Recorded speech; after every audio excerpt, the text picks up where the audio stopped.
Bonjour. Pour cette première chronique de la rentrée, j'avais envie de vous parler d'un invité surprise.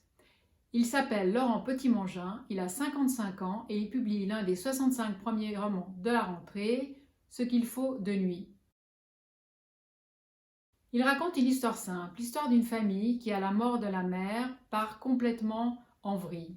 Le père commence à boire un peu trop, un des fils se noie dans le travail et l'autre fils, le garçon, l'aîné, part à la dérive, une dérive qui va le conduire au bord du Front National. Il n'y adhère pas complètement, mais là-bas il a des amis, il passe ses soirées avec eux, il a l'impression d'être compris, d'être écouté, d'oublier ce qui lui est arrivé. Évidemment, le père qui est socialiste, qui a passé ses week-ends à coller des affiches pour le parti, ne peut pas comprendre ce qui se passe. Le dialogue est rompu entre les deux, l'ambiance est de plus en plus lourde, de plus en plus violente, de plus en plus oppressante, jusqu'à ce qu'un drame survienne, drame que je ne vais évidemment pas vous raconter, mais qui est le point d'orgue et le point de bascule du roman.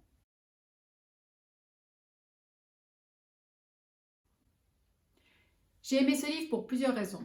D'abord parce qu'il est écrit à la première personne, du point de vue du père. Et ça, c'est toujours un livre écrit à la première personne, vous embarque toujours beaucoup plus dans son histoire. On se sent concerné, on se sent vibrer avec eux, on souffre avec eux, on vit avec eux. Ensuite, l'écriture, sobre, tout à fait en adéquation avec l'histoire que Laurent Petit-Mangin raconte.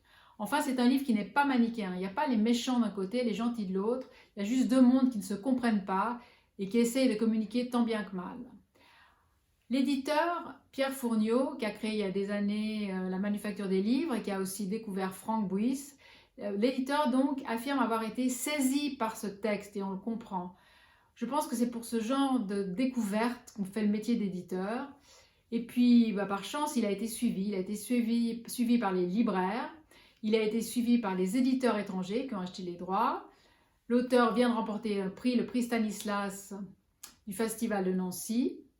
Et puis, la presse aussi a l'air de s'enthousiasmer pour ce court récit.